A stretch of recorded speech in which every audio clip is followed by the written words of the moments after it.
well be that next 100-year storm. It's about 500 miles wide, which is certainly on the bigger side as hurricanes go. This is like a wall of water coming in, and it will come in very rapidly, very powerfully. And again, don't wait till the last minute. We can replace possessions, but we can't bring anybody back to life. For all practical purposes, get out right now. Okay? Everybody needs to go.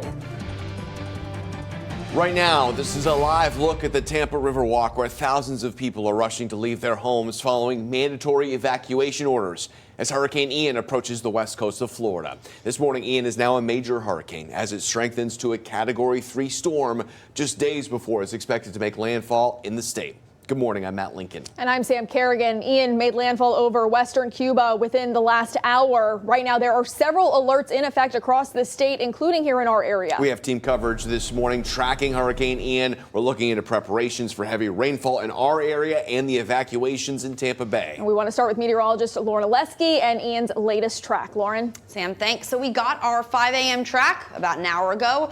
Ian has made landfall in western Cuba. It will continue to move north, likely strengthening to a Category 4 hurricane by later today or very early tomorrow. Got lots of watches and warnings posted across the state right now. Parts of our area under tropical storm warnings and tropical storm watches. The hurricane warnings are in effect for the west coast. So what does this mean for us? Well, let's break it down. Okeechobee, Indian River, St. Lucie, Martin counties are currently under tropical storm warnings. That means we can expect to see tropical storm force winds, within the next 24 hours. That is a wind speed of 39 miles per hour or greater. Reminder, when we have thunderstorms move through during the summertime, those winds are 60 miles per hour. So we can handle a 40 mile per hour sustained wind. Now, there will likely still be some thunderstorms embedded within the heavy rain bands that we see over the next 3 days. So there is still the potential to see gusty winds like severe thunderstorm criteria at times. Palm Beach County, including the offshore waters, tropical storm watches in effect there, which means tropical storm conditions are possible. As we see little jogs and movement with the track, that might, upgrade to a warning, or if we see it move further back west, it might get canceled altogether. We'll monitor it. I do still expect our heaviest impact, our biggest risk, I should say, for the next few days to be flooding. The entire area, in fact, a good portion of the state, is under a flood watch right now. Anywhere from 3 to 6 inches of rain is possible on top of an already soaked ground. So as heavy rain moves in, flooding is going to be a possibility across the area. I want to bring in meteorologist Jennifer Collins to talk more about some of those specific impacts, including the wind and the amount of rain that we'll see for our area with Ian. Jen?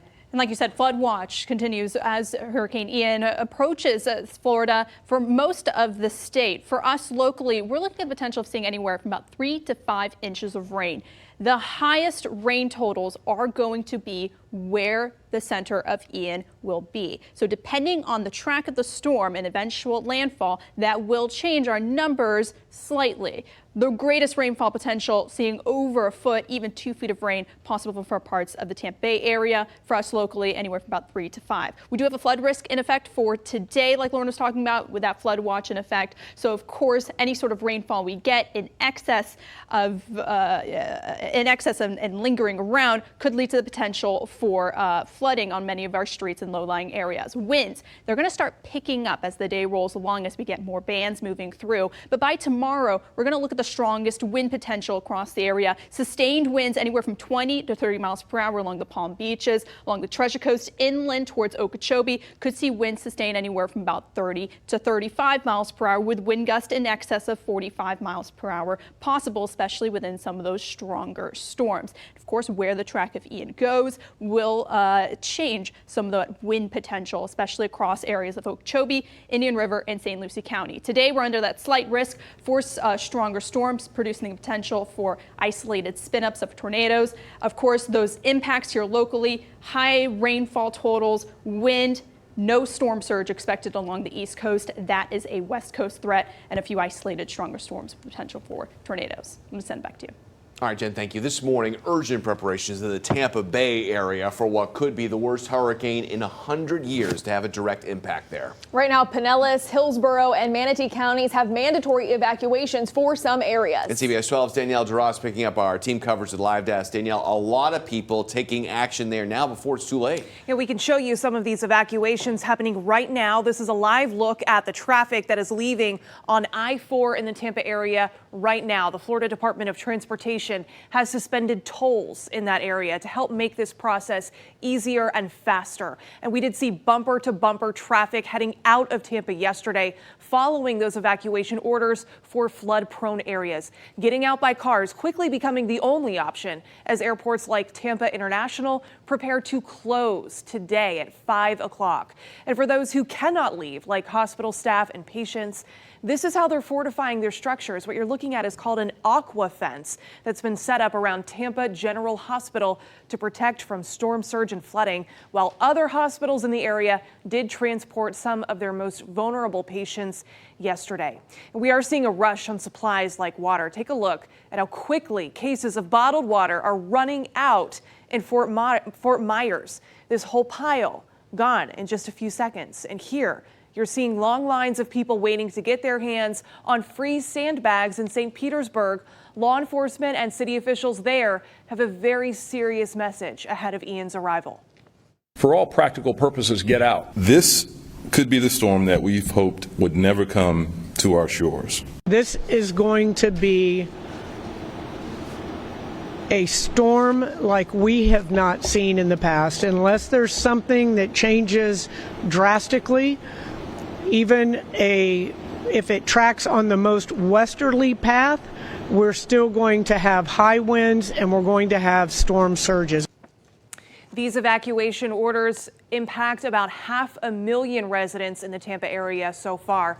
And here's a look at just Pinellas County this morning. These are the parts of the area that are being ordered to evacuate. The parts that you see in red, that is Zone A. That is who's been ordered to evacuate starting yesterday. And then the areas that you see here in orange and yellow, those are zones B and C. They will be next. They're ordered to evacuate this morning. All the mobile homes in that area are included in this order, and healthcare facilities in the flood zones. Matt and Sam. All right, Danielle, thank you. This morning, residents in Okeechobee County continue preparations for what Ian can bring. Right now, the area is under a tropical storm warning and is expected to see heavy rain and flooding.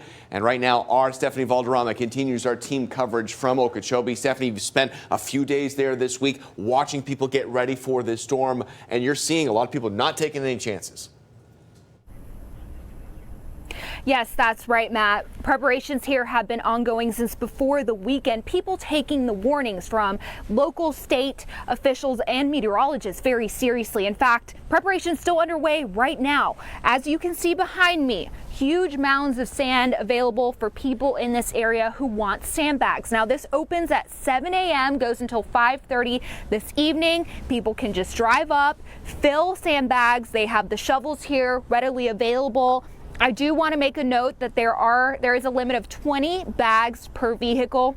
Now, yesterday, our crew driving around this area, they saw people already boarding up some buildings, preparing.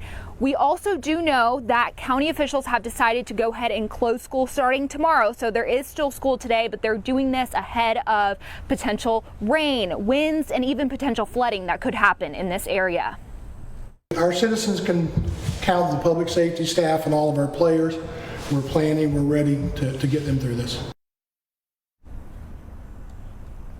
You know, as we've been saying, preparations still underway, and at 9 a.m. this morning, the county is meeting to discuss further preparations that they need to be making in terms of if they're going to have to open any shelters or if there's going to be any evacuation orders. Of course, count on us to bring you the latest from inside that meeting later this morning. Reporting live, Stephanie Valderrama, CBS 12 News. Stephanie, thank you. This morning, the city of Fort Pierce will continue giving out sand to anyone who needs it. Distribution sites are set up at MLK Dreamland and JC Parks. Residents should bring their own bags and a shovel. The parks will close at sunset. And Indian River County's Emergency Information Center has opened a hotline for residents. If you have any questions, just call the number on your screen right now. That line is open beginning at 8 this morning. This morning, all hands are on deck at Florida Power and Light as they activate their command center in Riviera Beach. Right now, FPL has about 13,000 workers from partner utilities in 27 states responding to Florida to deal with any power outages that may happen. FPL says a new drone will help them assess power line damage, and smart grid technology will automatically restore power without rolling trucks into some neighborhoods. They also have more than 200,000 devices on the energy grid that can interact with smart meters on homes and businesses. This gives them the ability to spot problems and reroute power around troubled areas. And parents, we know you've been messaging us about school in the area. We know Okeechobee is the only district to start closing school tomorrow. They are open today. All our other districts, Palm Beach, Martin, St. Lucie, and Indian River County, remain open as they monitor conditions. If you have kids in colleges, there are important updates there, though, you need to know. Florida State, Florida A&M, and Florida Gulf Coast will all close for the rest of the week starting today, while classes at the University of Florida and University of Central Florida are canceled starting tomorrow. At 6:10 now, we take a live look at Palm Beach International Airport as crews there brace for any potential delays or cancellations. Ian could affect travel plans for anyone trying to fly in and out of Florida, even though our area may not see the worst of the storm. Right now, we know Orlando, Fort Lauderdale, and Miami airports will remain open. But we're learning Tampa Bay and St. Petersburg Clearwater Airport will close later today and will reopen once it is safe to do so.